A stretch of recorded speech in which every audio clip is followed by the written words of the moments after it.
Hey everybody, Brian here. Coffee with the Disability Guys. Welcome back to my sunroom. It's still sunny. This is where I get my vitamin D for my pretty stay-at-home face.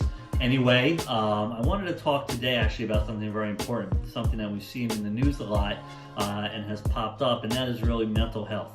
During the COVID crisis and the whole stay-at-home work orders and all that stuff, there's a lot of talk about folks really trying to readjust and to cope with the craziness that's going around. You're used to going to work every day. You're used to having your kids go to school. You're used to being able to hop in the car, run out to the store, walk down the street, do whatever it might be. And of course, our world has been turned upside down, and we're all dealing with it and suffering from some of the challenges with that. However, there's also some special circumstances surrounding mental health, working from home, and whether you might be entitled to benefits if you develop or have really bad stress-related issues. As a general rule in New York, stress is not a covered injury under workers' compensation. The stress that you suffer at a job site has to be something really significant and severe and outside of the normal. So let's say you have a real ratty boss and he likes to yell at you and give you a hard time, but overall it's just an obnoxious person, and you get stressed by that and you develop anxiety. Unfortunately, you're not going to get covered by workers' compensation, which actually might not be a bad thing if you have private health insurance because you can get better care. Different topic.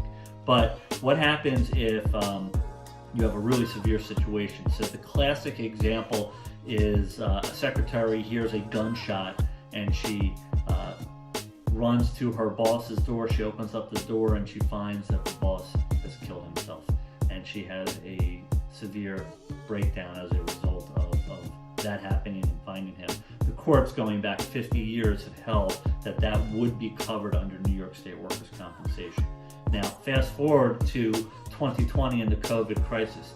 You're stressed out by what's going on in life in general.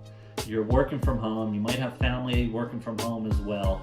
And there's a lot of additional stresses. You don't know if you're going to lose your job. You don't know what's going on with your company. You don't know what exactly is going on. Or how about you're an essential employee and you have to work and go in and constantly meet with the public and constantly do different things. There's a certain amount of additional stress that you're going to have above and beyond what is going on. So if you are feeling real troubled, if you're having problems, if you just need to speak to somebody, I strongly suggest that you do so.